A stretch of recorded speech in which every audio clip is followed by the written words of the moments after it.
આપણી સાથે યુવા નેતા છે નિખિલભાઈ સોલંકી. નિખિલભાઈ, ખાસ કરીને આજનું યુવાધન જ્યારે તમે જોયું કે દિલ્હીના જંતર મંતર પર પણ સરકારને ઝૂકવું પડ્યું છે ને હવે ક્યાંક ને ક્યાંક સરકાર આવા બધા કદાચ ભોગવાઈ હોય એવું પણ લાગી રહ્યું છે. મારામારી કેટલા આજે યોગ્ય છે કે સવારથી માંજલપુર વિધાનસભાની પેટા ચૂંટણીમાં મારામારી ગાળાગાળીના જ વિડીયો જોવા મળશે. સવારથી આ ભાજપ સરકારે પોતાના ગુંડાઓને ઉતારી દીધા છે માંજલપુર વિધાનસભામાં. તમે જુઓ કે સવારમાં પણ અમારા જે મહિલા કોર્પોરેટર છે પુષ્પાબેન વાઘેલા પર મારામારી કરવામાં આવી, અમારા કોંગ્રેસના કાર્યકર્તાઓ પર મારામારી કરવામાં આવી.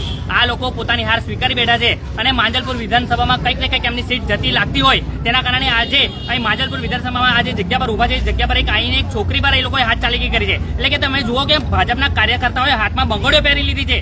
એ લોકોએ પોતાની હાર સ્વીકારી લીધી છે કે આ વખતે માંજલપુરમાં હારશે એની બીકના કારણે આ લોકો ગુંડાગર્દી પર ઉતરી આવ્યા છે, દારૂના ધંધાવાળાઓને મારવા માટે લાવ્યા છે અને છોકરીઓ પર હાથ ચાલક્યા પર ઉતરી આવ્યા છે. એટલે કંઈક ને કંઈક આ 56ની છાતીની વાતો કરતી ભાજપ સરકાર પોતાના હાથમાં બંગડીઓ પહેરી લીધી છે અને મારામારી પર ઉતરી આવી છે. આના માટે અમે એટ્રોસિટીની એક્ટ પણ લગાવવાના છે અને આગળ કાયદેસરની કાર્યવાહી કરવાના છે. આપની ચેનલના માધ્યમથી અમે પોલીસ કમિશનરને પણ કહેવા માંગીએ છીએ કે તમે શું કરો છો, તમે ક્યાં આટલા બધા ફોનો કરવામાં આવે છે તેમ છતાં તમારી પોલીસ આવતી નહીં.